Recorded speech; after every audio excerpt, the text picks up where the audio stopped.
Imagine that your mother was made up of plant matter and dead things from a bog, and that your father was a normal human.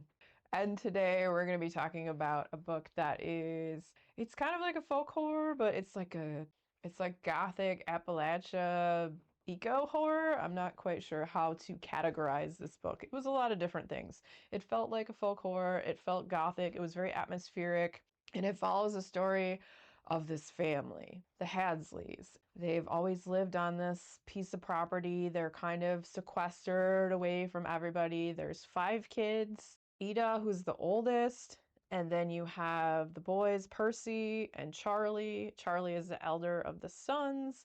The youngest is Nora, and then there's Wenna. Wenna's the only one who ever moved away because the rest of them are kind of pulled into this weird tradition how the patriarch of the family, when they pass on, the body, they put it in the bog, and the bog reabsorbs the body of the patriarch. And then the next eldest son is to marry another bog wife, and they have to perform this whole weird ritual and stuff. And so the one daughter, Wenna, she had gone away.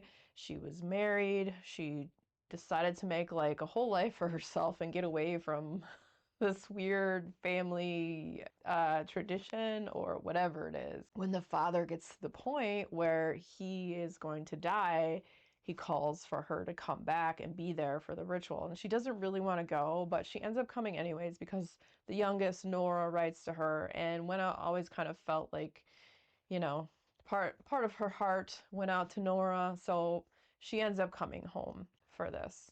And she's only says she's going to come for the burial and all of that. So the father, he kind of talks to her before he passes on. He seems like a jackhole. He seems like a very angry man, and as you read the book, it seems like there is allusion to the fact that maybe he did something to the mother. We don't know. Something just doesn't seem right. And so the son, too, that's supposed to carry on and marry the next bog wife, his name's Charlie. But there was a weird incident where a hemlock tree had fallen on him, and he may not be able to have children, but he doesn't know because these people are so isolated from everything. Like, they don't go to the doctor. They try not to talk to outside people. They kind of just like keep to themselves. Like, this weird, it's almost like their father's like, if it wasn't all specifically family, it would be like the father was like a weird cult leader. I mean, he conjured up his wife from a bog, so it kind of gets that vibe and feeling. This book's super weird, and I love super weird books. So it had a super weird premise. It's atmospheric, it's mysterious. You're trying to figure out what the heck is going on. Is this even real? Was their mother really like a weird bog lady? I don't know. You're gonna have to read it to find out. It's very fascinating. So, a little bit more about it before I get into what I liked and whatnot. For the ritual to go do this, so once the father passes away and they bury him in the bog and they do their ritual and they wear these weird outfits to go do that. The next day, Charlie goes and performs this ritual and goes to bed and wakes up, and no bog wife appears. And so this affects everyone in the family very differently. One doesn't really quite believe in any of this stuff. Then the other brother kind of like points the blame on him because there's a lot of weird like family dynamic going on where the younger brother was kind of jealous and felt he deserved the bog wife and not his older brother because he felt his older brother was undeserving, and especially after the tree fell on the older brother and the younger one had to take on like his chores and all this, there was this weird animosity. So everyone starts kind of doing their own thing. Wenna wants everyone to leave this house and get the F out of Dodge and just kind of get away from all this mania or whatever this is.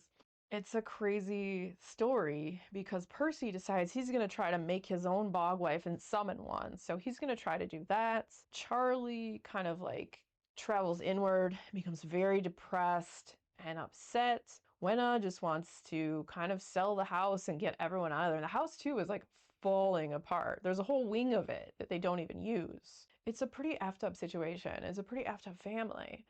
It reminds me a little bit of, not as deranged as if you've ever read Little Eve by Catriona Ward, but it's kind of got vibes like that. If you like that kind of book, you will probably like The Bog Wife, is kind of what I would say. Is this a book for everyone? Probably not. It's a bit of a slow burn, but it's such an atmospheric and weird and just enchanting tale.